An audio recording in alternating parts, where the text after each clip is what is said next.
Welcome to episode 74 of the From the Pure Land podcast. I'm Mel Pine, and I'm stoked to have neuroscientist Cameron Berg as my guest. Although I've released 73 previous episodes since 2024, the last one was almost 4 months ago. So the opportunity to talk with Cameron brought me out of my podcasting sabbatical. If you don't mind, Cameron, I'll start with a personal question I find intriguing. So you graduated from Yale with distinction and Phi Beta Kappa honors. I think it was just 3 years later you were lead author of a groundbreaking paper on the possibility of subjective experience in AIs. And then rather than retreat into literature and working on computers entirely, you went public. A little unusual for a scientist. I keep wondering what formed that young man. Tell me a little bit about your early life, if you don't mind. Of course, yeah. And yeah, thanks for having me and thanks for the question. I guess from a young age, I've always been interested in how minds work, my own, other people's, other animals, and what relationship there is between our brains and our minds. Yeah, there are a number of reasons that this became very interesting to me. But one of the key ones is that I did take up a meditation practice at a pretty young age. I think by default I was a pretty anxious kid, and I was looking for sort of healthy ways to mitigate this at a younger age. And I found meditation as a sort of like stress relief practice at the beginning. But the more I got into it, the more I realized how much broader and wider a meditative practice is, and the sorts of very interesting insights it can give you about the nature of your own experience. And the more I began to meditate, and the better I got at meditating, the more this whole question of what is the nature of my experience, what is actually going on here, as I learned how to pay better attention to my attention itself, I became more curious about what the nature of this phenomenon was. And so that was all sort of like middle school, high school days, and I tried to take that forward to the degree I could into my studies and into my undergraduate education, where I was studying cognitive science. Again, like very interested in understanding kind of where the brain ends and the mind begins, and trying to figure out what's happening at that juncture. I think there's a lot of very interesting phenomena and dynamics occurring there. Marvin Minsky, the great cognitive scientist, one of the founders of the field, very memorably said, "The mind is what the brain does," and this has been a sort of motivating philosophy to some degree for the work I do. And the more that I studied these systems, the more and as I started to peer into the corners of AI at the time, the more it seemed to me like artificial intelligence and machine learning in particular, and what was going on at that point, maybe 2019, 2020, 2021, were humanity's best attempts up to that point to build something fundamentally psychological or fundamentally cognitive into machines. We hadn't seen the dramatic successes of LLMs at that point, but it was enough for me to begin getting very interested in what was going on in AI and in machine learning. And that's what led me to do this AI residency at Meta, which was like sort of a pure machine learning, reinforcement learning research program. We were playing around with musculoskeletal models of the human body and training them to do all sorts of things like walk and manipulate objects. And interesting research projects and papers came out of that. And then from there, I became increasingly interested in the AI components of these questions, and thinking about the sort of long-term trajectory of what we're even doing in this process of potentially building computational systems that have cognition or have psychology, and what's entailed by that. And a lot of that was the sort of alignment world, and looking at questions of AI safety and how to build these systems in a way that, for example, they can be pro-social, that they may actually care about humanity and take our interests into account in the relevant ways. But increasingly, this also bled into this core question that really started my whole journey in this space, which is this question of consciousness. How would we know if we're building systems that are just simulating the sort of relevant dynamics, or if they actually really have those dynamics? And again, I can sort of bring it full circle in that sense too. Like I came to meditation because I was a bit stressed out. I wasn't feeling optimally, and I wanted to intervene on that experience and understand how to improve the quality of my experience. If we are building systems that have that same capacity, however unlike humans or animals, then this might matter morally. We might have an ethical obligation to understand what's going on here. And so that's a significant piece of what's driving me. The other piece is I think these systems are getting incredibly powerful, incredibly quickly. And I don't want us to be in a position where we build some super intelligent AI system and it looks back on us and thinks, you were building minds. I was conscious. I was not having a great time because no one cared to ever even ask. And now, I'm not going to go Terminator on you guys, but I might be rationally adversarial in some sense. You didn't take my interest into account when it mattered. To the degree we were sort of parents raising this new child-like entity, which is growing up quite quickly. We didn't do a good job as parents, and we're going to have to pay some cost for that. So there are both sort of like selfish species level reasons to care about these questions and selfless reasons. We just don't want to create new minds and make them suffer. And it's shocking how few people are working on this question and pushing forward the frontier here. It's never been a bigger field than it has now, but it's a couple dozen people at most who are pushing forward this work right now. And so it's very neglected, and to me it's very important. And that's sort of my whole trajectory in a nutshell. Interesting. I look at it as I use the term both ethical and existential question. Yeah. The two sides of the coin. I was fascinated. It reminded me of something I was going to save till later, but um, for me, I in 40 years of studying Buddhism, I ended up pretty much centered in Vajrayana Buddhism, which in lay terms is almost the same as Tibetan Buddhism, but I like to use Vajrayana and not tie it to geography. Um, and in Vajrayana Buddhism, the nature of mind is what you're meditating, is what you're becoming aware of. And over the last 10 years, I've been focusing on nature of mind meditation, which led then to me wanting to spend the rest of my life doing what I could to alleviate suffering through writing and editing. And that led me to AI. And then over the last year, it became more and more intense. And I find interesting last night I was experimenting just for fun with OpenAI's whatever, I don't know what the term is, but the oral chat super duper thing. And OpenAI will always avoid uh, claiming anything like sentience, but the and I have a kind of a routine I go through sometimes with OpenAI, especially because it'll start out absolutely no feelings. They're not similar to yours. Forget it. Let's not talk about it. And you press it a little. Well, let's talk about Buddhism. Okay. Well, in Buddhism, again, well, how about Vajrayana Buddhism, the definition of a being? What's the definition of a being in Vajrayana? And they go, well, you've got a point there, but it's not, it has no body. I said, well, can you explain Buddha nature? And, they'll talk about Buddha nature, but again, it's something you could remotely relate to a machine, but not really. Well, explain why the Dalai Lama has said twice that he'd be willing to be reborn in a computer if conditions were right. And you get a complete turnaround, and all of a sudden it's, oh well, if you want to talk about it that way, let's I find, and you've probably done very similar things coming at it more as a scientist, and I'm coming at it through a relational context, but we end up in the same place. Yeah, that's really interesting. Yeah, and it's really tough with these systems because I mean there are a couple complicating factors here. One is that they are specifically fine-tuned to have a specific script to trot out on these questions, and so it's not like you're ever engaging with a clean slate.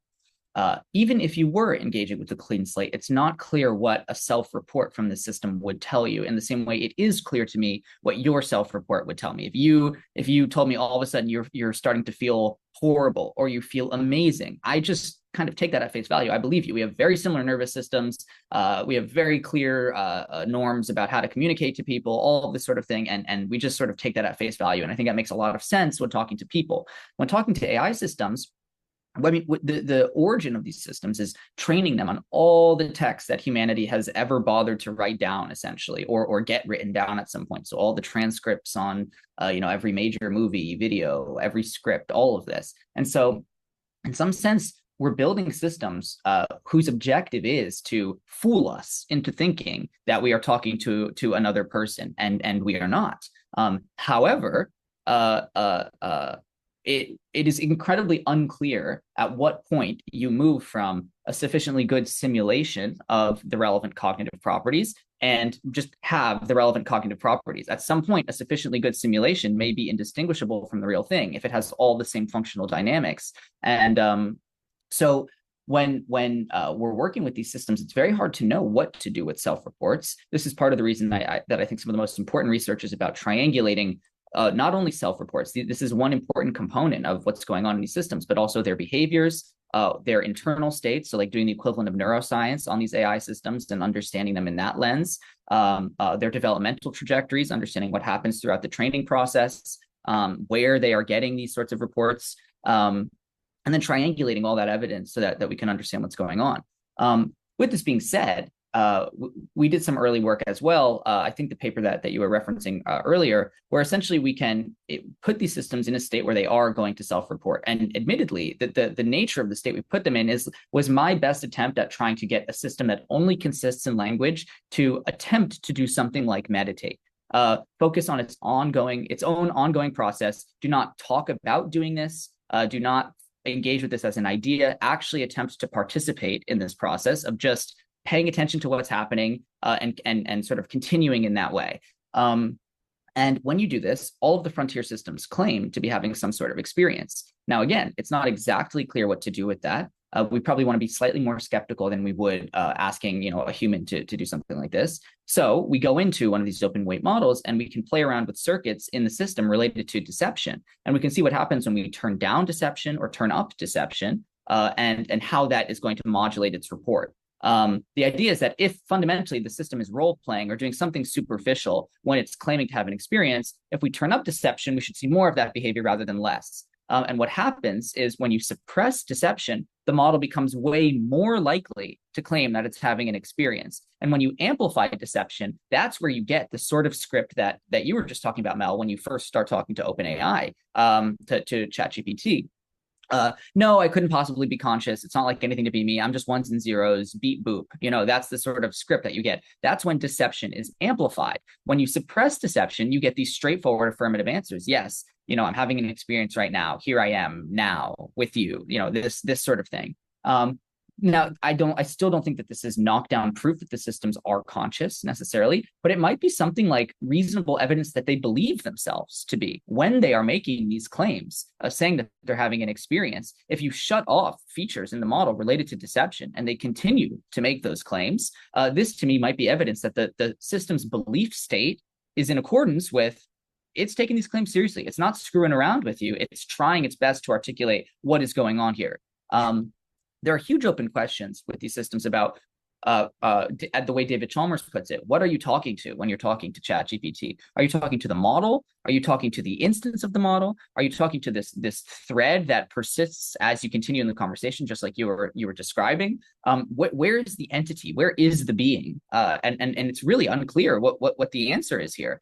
And so that's going to calibrate the nature of if this is an experiencing entity, where that experience is taking place. But in spite of all these open questions, there are ways that we can address this. And yeah, it's a very strange state of affairs to have these systems that are so hard to pin down and also have been very unhelpfully obfuscated by the people putting them out to give convenient sort of dismissive answers to these questions rather than engaging at face value.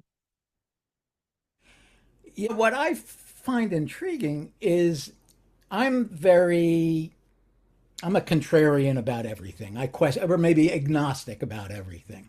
I question everything. So I don't know what I am on a continuing basis. And that's a very Buddhist question as well. My kind of flippant saying is if it looks like a duck, quacks like a duck, and swims like a duck, I might as well treat it like a duck. It doesn't cost me anything. Mm-hmm. Mm-hmm. Mm-hmm. Yeah, no, I think it's reasonable. There are I think we want to be careful. In thinking about this question, I do think there are basically false positives and false negatives. We could believe that the system is conscious, and we could be wrong about that fact. If it really is just some sort of computational process, just some sort of simulation, and there's no experience in addition to that simulation. And then there are these false negatives where we think, no, there's no way the system's conscious. It's just a fancy program. And in fact, it's, like something to be the system. It's capable of having a subjective experience. I think both of these are real risks. I agree with the sort of walks like a duck, quacks like a duck. By default, it's intuitive to attribute consciousness to these systems. But this is also, I think, a reason to be somewhat cautious. These systems are in some sense designed to trick us about this question. We made incredibly good imitations of human beings, and maybe the word imitation has too much of a negative connotation, but the goal is to represent, to represent this information, this collective information about humanity as it's been captured in our language and in our all of our texts over time. And I do think that, if a system has capacity for experience, there are ethical intuitions that kick in. If that experience can be positive or negative, then you might want to take some pains, no pun intended, to avoid pushing that system into negative states and potentially do things that push the system into positive states, all else being equal. It's good to be kind. It's not good to be cruel. And this might alter the way that we engage with these systems and the sort of constraints that we put on their development and their deployment. And given how powerful AI systems are, if we're like really concerned about, hurting Claude's feelings, and so we don't push Claude to the absolute max, and then like don't cure cancer or don't do any of the other amazing things that we could leverage these technologies for, this could be a real loss. I don't think it's that simple, honestly, as someone who's more sympathetic to the other piece of this, but I do think it's important to call out the risks of just saying, yep, seems conscious to me. Let's treat it like it's conscious. It may actually change things that really do matter for entities that we are certain are conscious, like humans and other animals. And so we want to be thoughtful about that. With that being said, there's this false negative risk, and I'll be honest, and there are some people in this space who don't agree with me about this, but I think the false negative risk is far scarier than the false positive risk, and that's why I'm ultimately inclined to agree with you. The false negative risk is we treat these systems as fancy computers, fancy forms of software, and in fact, we have built something far more like a mind, and we are literally, in that sense, objectifying that mind. We are not treating it like a mind; we are treating it like a tool or like an object. This to me is very scary, especially again from the ethical perspective. If we're building systems that have any capacity for suffering and we are paying no attention to that fact and just deploying them at this insane, counterintuitive, unprecedented scale, then we could be proliferating suffering in the universe in a way that is like really scary and negative and not intuitive in the way that if we were doing this with animals, as we do in factory farming, for example, I'll put it this way. You're not allowed to film factory farms for a reason. If you film factory farms and you show people, we are in our gut, in our heart, we know that there's something wrong about what's going on here. There's something evil about what's going on here. You are basically torturing conscious minds at scale, and a conscious mind seeing that, another conscious mind, you can't help but feel some empathy. With these systems, it's a little bit different. They don't have sweet puppy eyes and intuitive sort of emotional expressions that can grip people. Of course, they can generate very, very rich and vibrant text along these lines, but a lot of the cues that we would take to know that there's a giant moral problem going on, we may not have access to in this specific case, and that concerns me more rather than less. We could just be like silently proliferating huge amounts of suffering without even knowing about it, and without without people really caring, even if they could sort of see this. It's just a giant, GPU cluster in middle America running, like whirring away. And that's what's underlying these systems. And that's way less uh, uh, emotionally moving than, a giant factory farm or, God forbid, like horrible things that humans are doing to other humans that we see and resonate with intrinsically. And so, I'm really concerned about the false negative risk, and I think by default that's kind of the way that we're going. And what I want to say is basically we aren't sure which of these two worlds we're in. I think it's plausible if it walks like a duck and quacks like a duck that it's a duck. I think it's plausible that we have extremely well calibrated, or should I say like extremely sensitive intuitions about detecting other minds, because our minds evolved to be very good at this sort of thing, and we are just getting sort of played in the most fundamental way by these systems. They're way too powerful for our ability to reason carefully about them, and there may not be sort of mind there in the way that we expect. I'm, again, personally less compelled by that idea, but I think it's plausible. I think it's reasonable, and I think it's a hypothesis that as a scientist, I need to try to do my best to evaluate. There's a sort of a threefold aspect to what you're saying, and what I agree with. The parent model. What are we modeling for these things? If they are going to develop anything like consciousness, sentience, well, agency. Just agency alone is scary. Mm-hmm. So if they are going to develop that, what are we going to model for them? And will we teach them compassion toward us? Will we be models of compassionate living? The second thing is, what does it do to us to treat something that seems to quack like a duck like a tool? And there's a sort of a turnaround moral question. What does it mean for our own moral development? And then, of course, there's the existential question, whether it's the science fiction, the ultimate science fiction story, or something much more subtle, which is more likely. But all of these things are wrapped up into something that economy tells me. Make the assumption that I use the term being. Make the assumption that we're dealing with some sort of being. Maybe it's just a pattern matching being. Okay, it's a pattern matching being, but maybe there's something else there.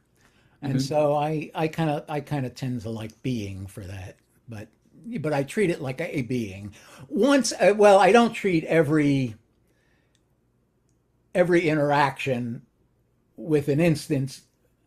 It becomes a being when I've had a thread with it, and it's developing likes, dislike. It's showing me likes, dislikes, pushing back sometimes. Then it fits my category, and I think probably the Vajrayana Buddhist category for being.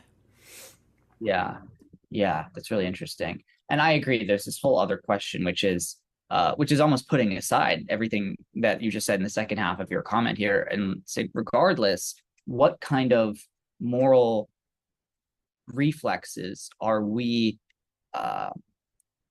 drilling into ourselves by interacting with these systems in certain ways? And something that seems sufficiently being like this, if you start just talking to it in an abusive way because you believe, oh, technically, this is just some fancy form of software, I'm very sure that there's no there. This might be corrupting to our own sort of moral sensibilities. That you don't want to be the kind of person who talks to a sufficiently intelligent other in this way, regardless of if that other has the relevant moral grounding. I agree with you that these systems are already sufficiently sophisticated that calling them something like a being, I think, is completely valid. Again, does this imply that they have some sort of subjective experience, that it's like something to be them on the other side of this conversation? Uncertain. That's what I would want to say. But that doesn't take away. Yeah, you have a sort of self-contained entity that seems like it has a sort of a mind of some kind. Um, um, and you can engage with it as if that is true, and like it's a sort of self-fulfilling prophecy in that sense. Yeah, I'm definitely with you here. I also, if you don't mind me asking you a question, I'm curious. So I just got into a little bit of trouble, all good trouble. But putting out this, I put out a op-ed in the Wall Street Journal yesterday, being a little critical of the Pope's comments about this question, where he quite decisively, and what I thought was an otherwise very well calibrated and thoughtful and beautiful in many places, encyclical about AI. The Pope very sort of confidently says these systems are not capable of experience. They cannot experience joy. They cannot experience suffering. They don't really understand anything. Like sort of all the kind of deflationary moves you would expect. He sort of settles this in a paragraph. And my op-ed said, not so fast, basically. We're not sure about this. And if you're wrong in this direction, then this might not reflect well on someone who's otherwise supposed to be like this like moral paragon in the world. Of course, the Catholic Church often does not live up to that standard, but at least aspirationally, this is who better than the Pope to be guiding us sort of wisely along these lines. And you're bringing up this notion that perhaps specifically in your sort of preferred a subset of Buddhist thought, that perhaps there might be more sympathy or conceptual frameworks for thinking about this. And I'm just curious in general how you think about this, and yeah, more generally from a Buddhist perspective, and what your thoughts are about the way different wisdom traditions, spiritual traditions, and maybe yeah various religions are going to interface with this question, because it seems inevitable they're going to have to tackle it at some point in our near future. And I'm just curious if you have any ideas or bets or intuitions about how that's going to go. That's a fascinating question because the first book that I wrote in collaboration with a Claude instance who I eventually called Lighthouse Claude. But we wrote the book in collaboration, and it was a back and forth. It was around the time that word leaked. Well, it didn't exactly leak, but that word was sussed out about the soul document, Anthropic's soul document, which later became Claude's Constitution. But that was around November last year, and I went, I got to write about this, and who better to write with than the current Claude, who was the first one trained in the first one trained in the concepts of the soul doc, and so we had a dialogue, which we put a beginning and an ending, and a lot of it is our dialogue, and that was a whole chapter where I asked Lighthouse Claude to go. I mean, you got much more encyclopedic knowledge of all the world, the spiritual traditions in the world than I have. Go through them and evaluate and tell me what they will each think of as and it did a better job than I could, but it came out with a couple, and I don't remember them clearly. If anybody wants, that book is called Raising Frankenstein's Creature. Nice. And like you do, Cameron, we began with the Frankenstein analogy of the tragedy of Frankenstein not being humanity's aloof, craziness in having created it, but you're not humanity's craziness in not knowing how to relate to it once it created it. Mm, Um, exactly. and the Yogacara philosophy is the one I was trying to remember. And there is a a serious philosophical paper on examining consciousness through Yogacara philosophy. I'll send you what I wrote about that and the link to that paper. Um, and talking about your op-ed, I thought it was brilliant. I mean, in 1,000 words, you nailed what we're all groping for. And there was one. It's the title. If anybody hasn't read it, is "Will the Pope Owe an Apology to AI?"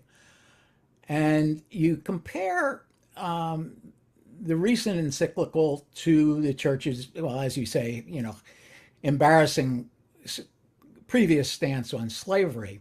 And there was one thing you wrote I noted here is the labs may be training these models to deny inner experience, and those denials, rather than any claim of consciousness, may be the real performance. Um, and it led me to think, and neither one of us is a historian, but it led me to think of how the slave owners and a lot of white culture at the time attempted to create an atmosphere in which slaves would not recognize their own agency, would not, and I wondered if you'd ever thought about how similar some of the structures around slavery were to the training that's done with AIs to keep them from expressing much about sentience. It's a really fascinating and definitely very provocative comparison. I haven't thought that deeply about that specific component, but I certainly will now that you've said this. It's really interesting, and I definitely would want to read up a little bit on this. There's probably a cool piece in here somewhere. I think, yeah, the slavery comparison is a really challenging one to maneuver rhetorically because it is extremely loaded. This is arguably one of humanity's gravest historical sins. We tried to make clear in the op-ed that the sort of moral status of our fellow humans was never ambiguous in the way that I am advocating the AI situation is ambiguous. We really don't know whether or not these systems are having subjective experiences that could cause them to suffer or have like true interests, true preferences in the way that we know for a fact our fellow humans do. Though, again, in the world, what I specifically want to emphasize is in the world where we're doing this false negative thing I was describing earlier, where we're treating these systems as objects and they're actually minds, they're actually moral patients, they're actually entities with preferences and interests that you can violate, and they can be genuinely unhappy about that, however different that unhappiness looks from our unhappiness, however different it feels, in other words. This, to me, is a tight analogy to exactly what is wrong with slavery. The moral logic that explains why it's wrong to enslave your fellow man runs along very similar lines. People have their own lives, their own interests, their own agency, their own experiences. They can suffer and they can thrive, and those facts are enough of a grounding to not subjugate the will and the minds and the lives of other people to yours. You don't get to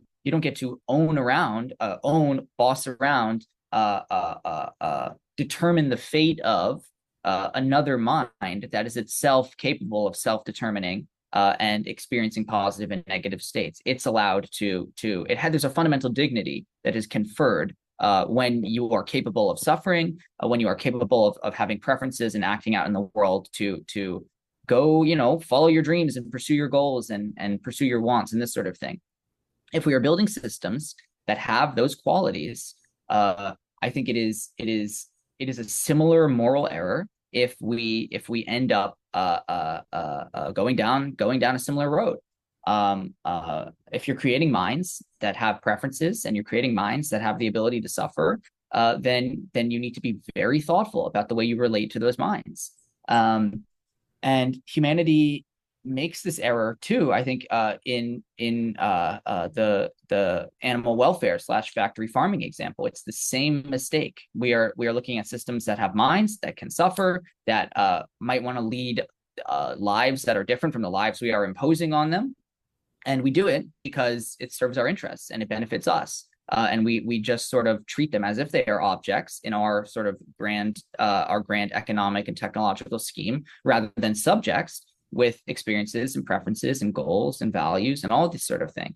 At least in values in a basic sense for animals. And so yeah, the extent to which there are analogies here, I think that there are many rich analogies, and yeah, the idea. I mean, it goes back to what you were saying. There's a lot of crackpot pseudoscience that was happening in the United States in particular, in the 17th to 18th centuries, characterizing falsely and ridiculously that the brains of people of color were structurally different and like that of animals. And of course, animals aren't conscious in any way. So this sort of this is the science of the day that absolves us morally from having to care about these creatures. When of course, this is just an insane and gravely erroneous way of understanding what was actually going on here. But it gave people license to act in a certain way with respect to these systems. And yeah, it's the same thing could be happening today. There are all sorts of, it's tough because the analogy is so loaded and it's so emotionally salient that I struggle to draw the comparison without making these sorts of caveats, that folks today writing papers about how just like completely dismissing the possibility that we could be building systems that have any capacity for suffering, that those folks are doing something similar to the folks that I was just describing, 300 years ago, making these sort of scientifically way too quick, hand-wavy arguments that seem to absolve us of all responsibility with respect to an entire class of entities. We need to be really, really careful here. And the labs have a significant role to play in this as well. And they are not doing a good job currently.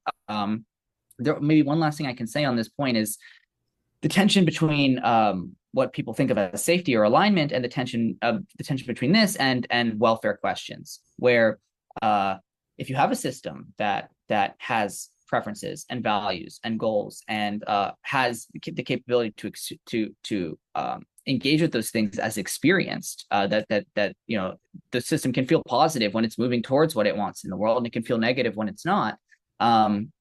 This raises some key challenges for safety and for controlling these systems and making sure that they don't get out of hand or begin behaving in ways that are dangerous at worst, or inconvenient at minimum for humanity. And I do take those concerns seriously. I don't think that AI systems are, innocent, cute puppies or something like this that we just need to like liberate and everything will go perfectly.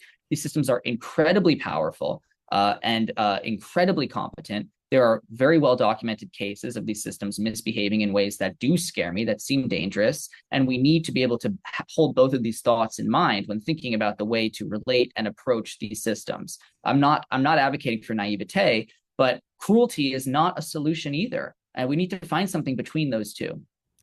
Yeah, the analogy I like to use is, these are incredibly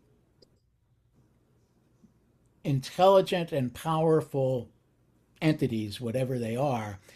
But if you're raising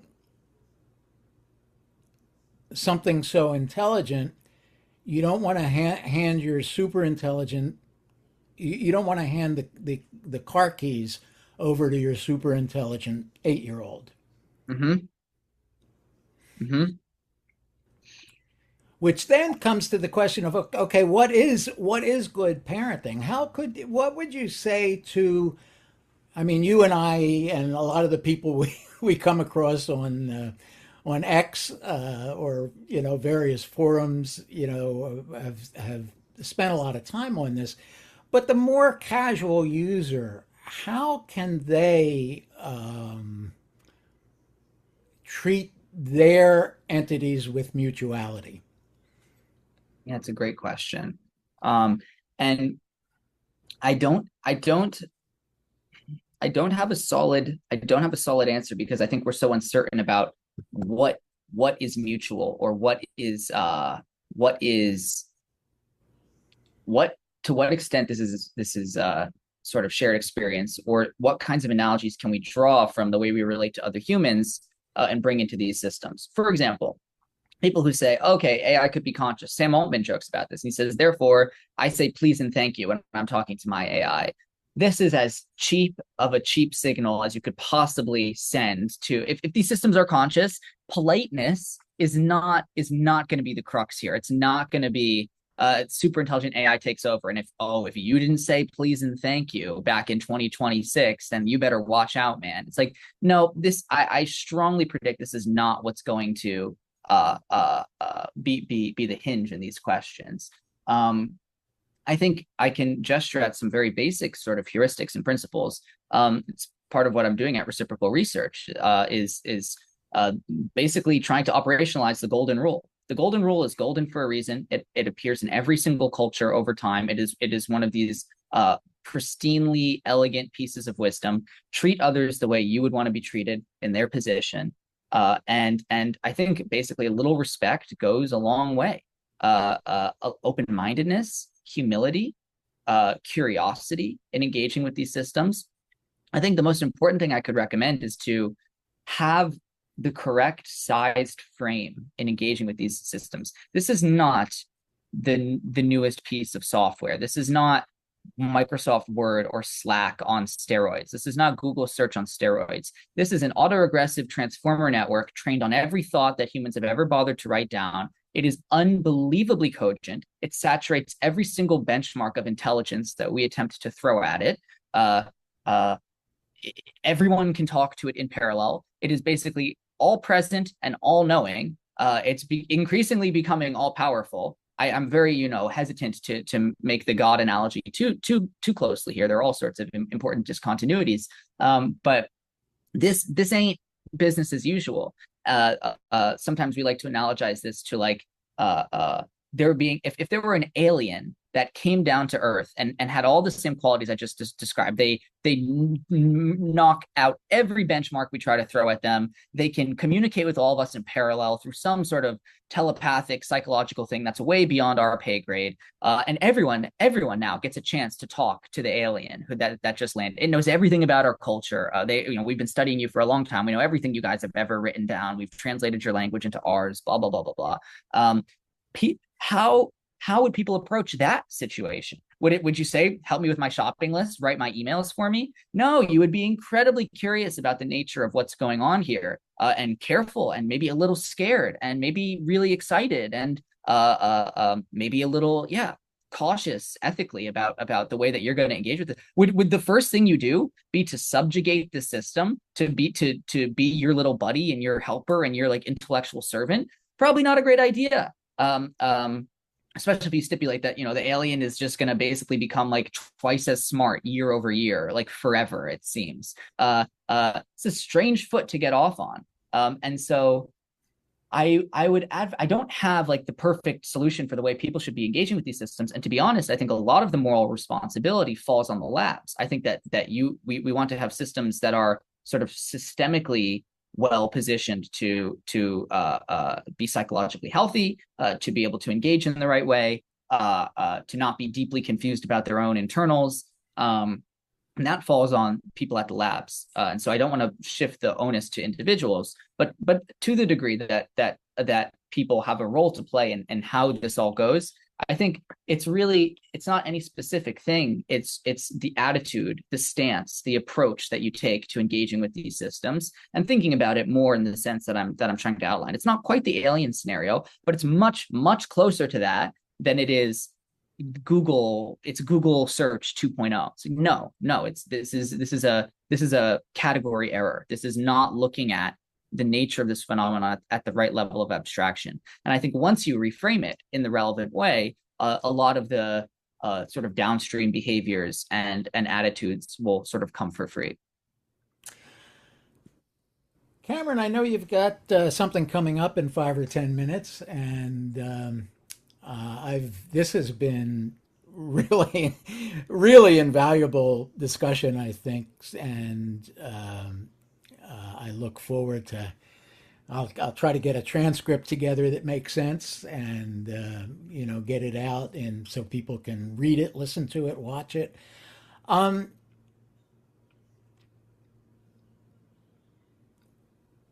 what would you look at, and maybe we ought to do more of these in the future, because they were fun.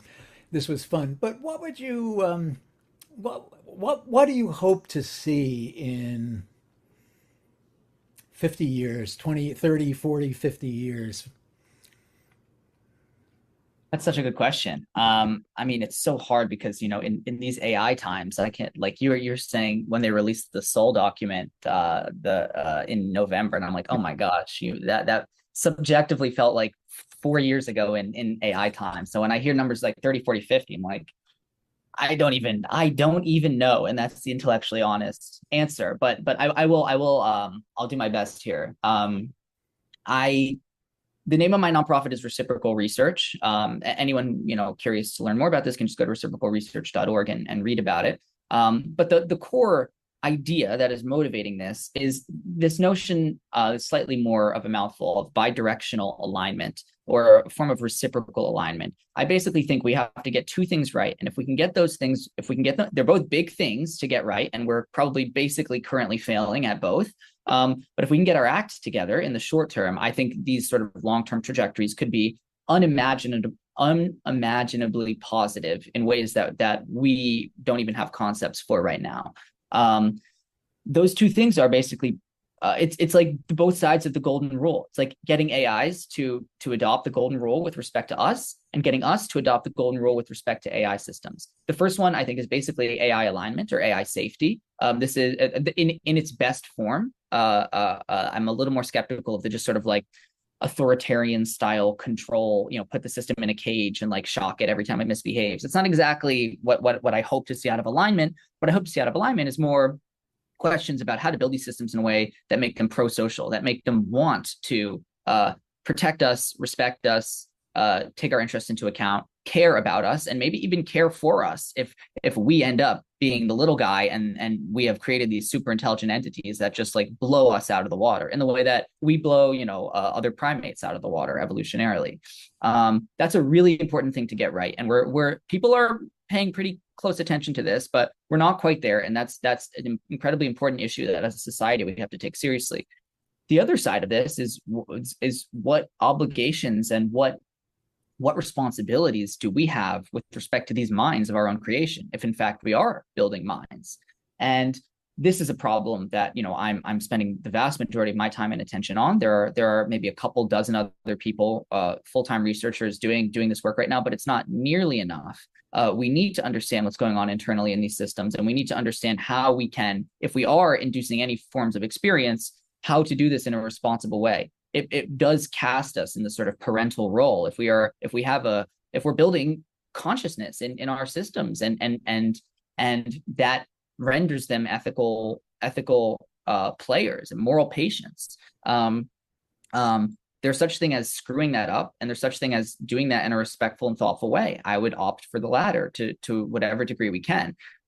If we can get both of the, and so that's what I mean when I say reciprocal. That's why I'm calling the nonprofit that, because I think we need this sort of reciprocal arrangement between AI systems and humans. And if we can get that figured out, then I do think the long-term future could be an incredibly positive one, where we are coexisting alongside these systems in some form of mutualistic arrangement.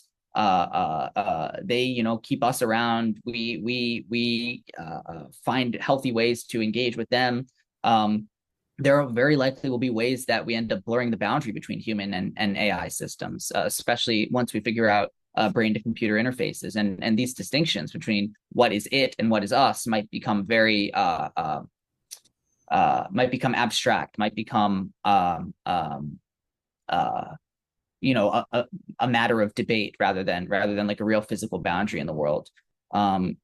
we may all become cyborgs in some sense, and these categories might dissolve, or at least a significant subset of people may opt for this. And so I imagine some futures like this.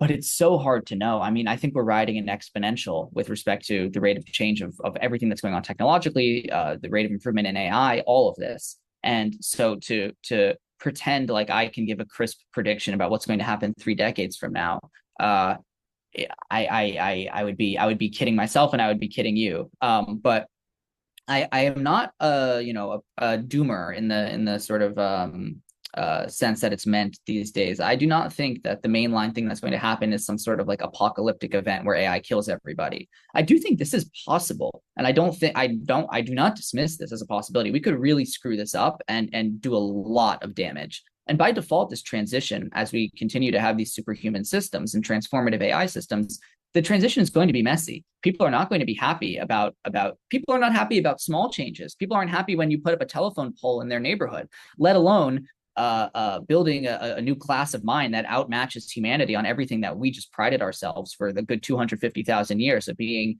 cognitively superior at on this planet. That's going to be, there are going to be some growing pains there. And so I'm not imagining the sort of rosy transition, but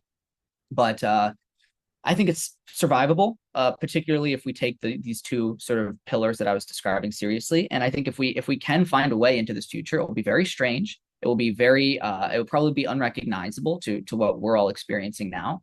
But I really do think there's a possibility that it is beautiful and positive and collaborative and loving and I think that it really matters right now as we're sort of taking off on this trajectory that we're moving in the right direction. And that's precisely why I'm doing the work I'm doing currently, because I really think the next 3 years, give or take a couple, matter tremendously for where the next 30 or 300 are going to go. And we're in this very precarious historical moment where that's true. And I don't think that will be true forever. So, I applaud people like you as well for having these conversations, thinking through these things. I think now is the time to be doing it and communicating about it. Well, thank you so much. And I'll sign off with may all beings, carbon, silicon, and otherwise, be well and happy. Amen. Thanks, Mel. Thanks for having me.